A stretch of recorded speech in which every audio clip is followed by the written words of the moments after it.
محفوظ کیا۔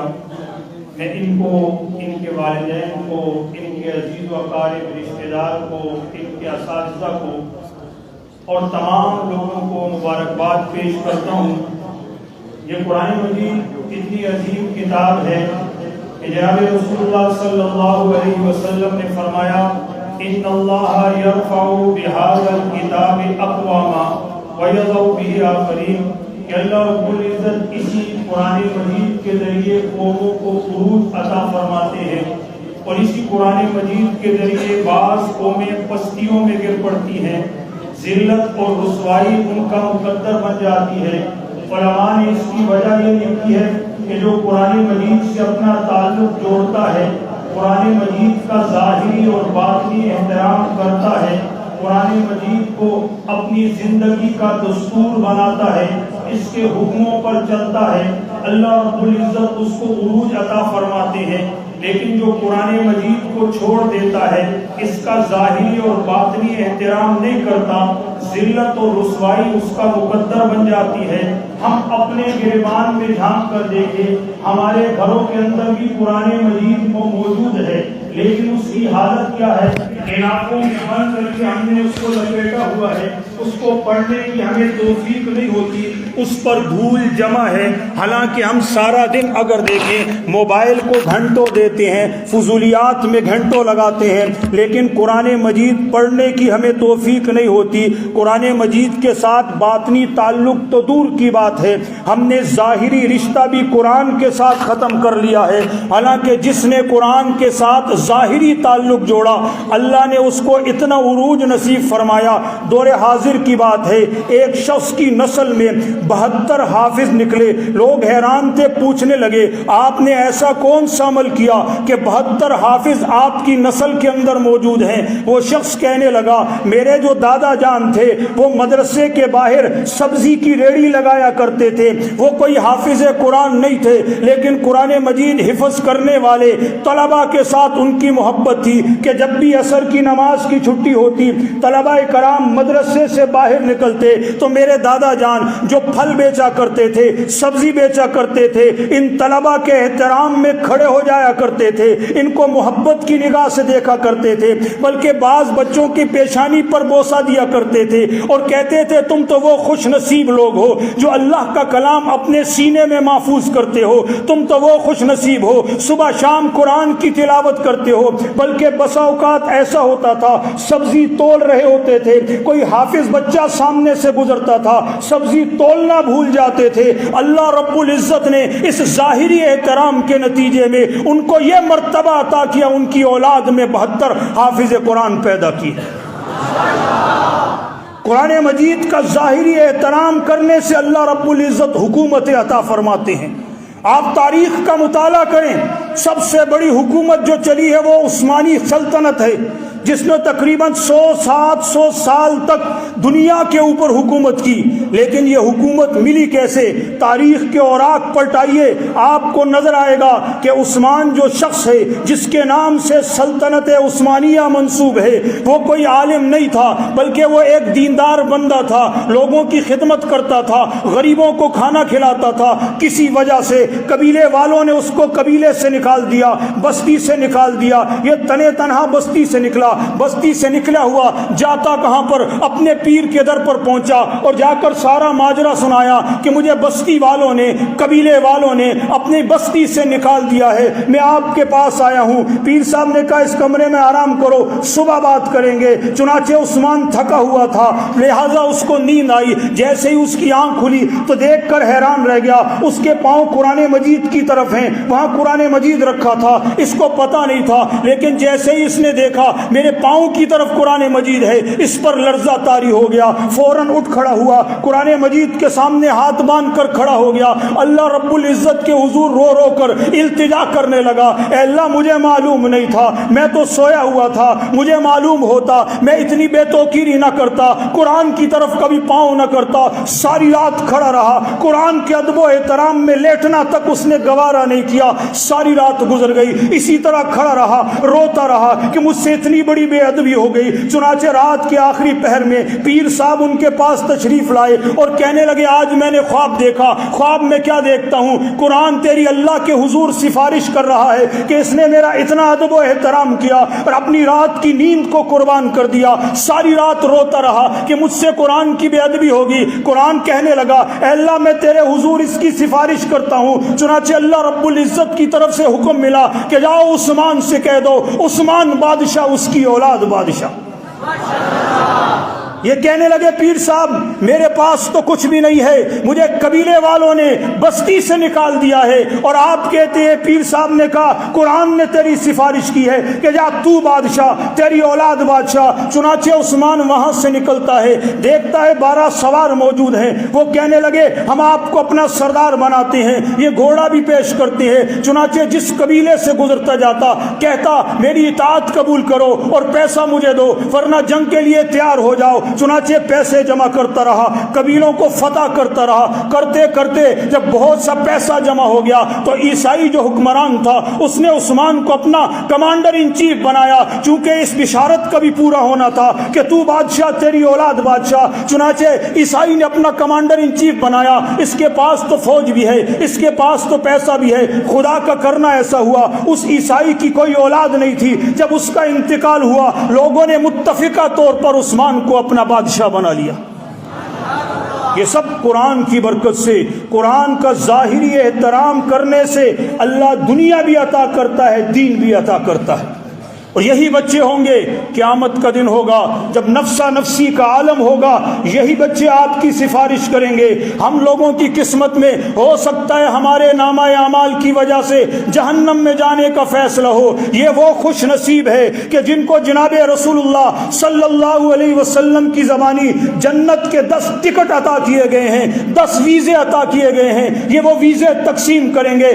آج کسی کے پاس انگلینڈ کا ویزا ہو، کسی کے پاس امریکہ کا ویزا ہو، دنیا جہاں کے ویزے ہو، لوگ اس کو قدر کی نگاہ سے دیکھتے ہیں، سر آنکھوں پر بٹھاتے ہیں۔ یہ تو وہ خوش نصیب ہیں جو جنت کے ٹکٹ لیے قیامت کے دن گھومیں گے اور آپ لوگوں کو جنت میں لے کر کے جائیں گے۔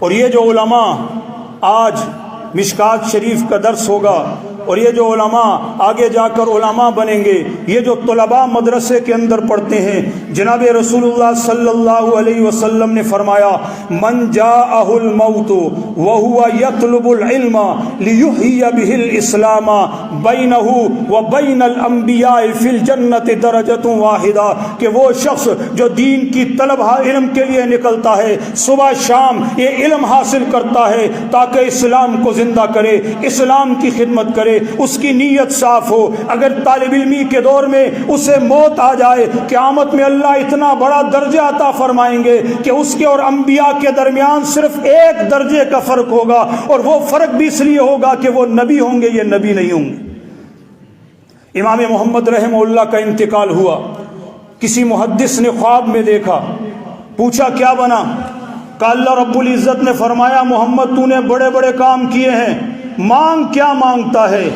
امام محمد رحمہ اللہ ڈرتے ڈرتے عرض کرتے ہیں اللہم اغفر لی، اے اللہ میری مغفرت فرما، مجھے بخش دے۔ تو ذرا سنیے، وہ محدث کہتے ہیں اللہ رب العزت کی طرف سے امام محمد کو جواب ملا اگر تجھے بخشنا نہ ہوتا میں تجھے علم عطا نہ کرتا۔ مسند امام اعظم کی روایت ہے کہ اللہ رب العزت علماء کو قیامت کے دن جمع کریں گے اور فرمائیں گے میں نے یہ تمہیں علم اس لیے دیا کہ میں نے تم سے بھلائی کا ارادہ کیا تھا، جاؤ جنت میں نے تمہارے سارے گناہ معاف کر دیے۔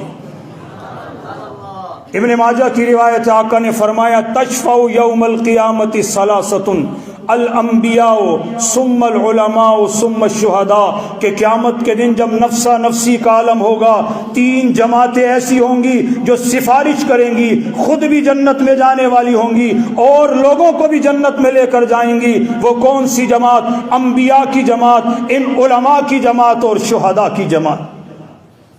تو کہنے کا مقصد یہ ہے یہ علماء انتہائی قیمتی چیز ہیں۔ کہ ہمارے علاقے والوں پر اللہ رب العزت کا فضل و احسان ہے کہ ایک عظیم جامعہ اس علاقے کے اندر موجود ہے۔ ایک چیز کہنا چاہتا ہوں تاکہ آخری بات توجہ سے سنیے گا۔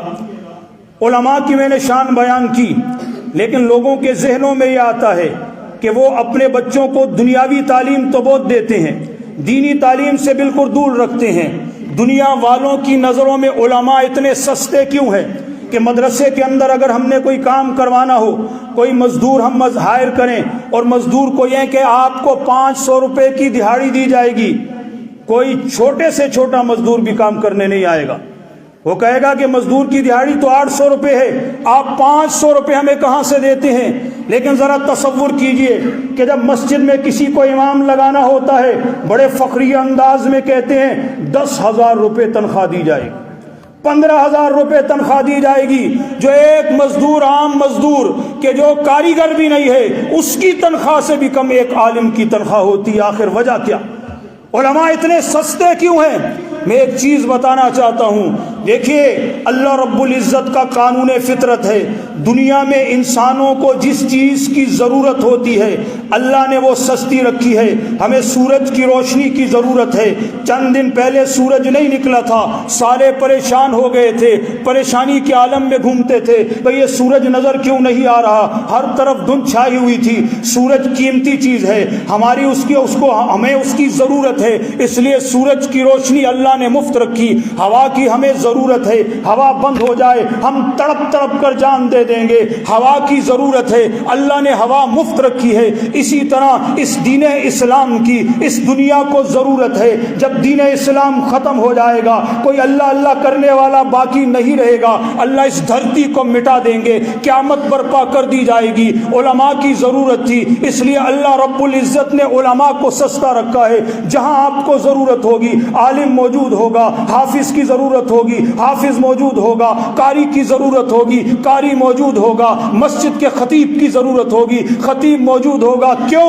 اس لیے کہ ضرورت تھی، اللہ رب العزت نے علماء کو سستا کر دیا۔ جہاں آپ کو ضرورت پڑے گی عالم موجود ہوگا، کم تنخواہ پر موجود ہوگا، لیکن یہ بات یاد رکھو سستے تو ہیں لیکن باوقت ہیں۔ اللہ رب العزت کا ان کا بہت بڑا مرتبہ ہے، سستا ہونے کی وجہ سے کہ ان کی بے توقیری نہیں کرنا، بے ادبی نہیں کرنا، ورنہ دنیا بھی محروم ہوگی آخرت میں بھی محروم ہو جاؤ گے۔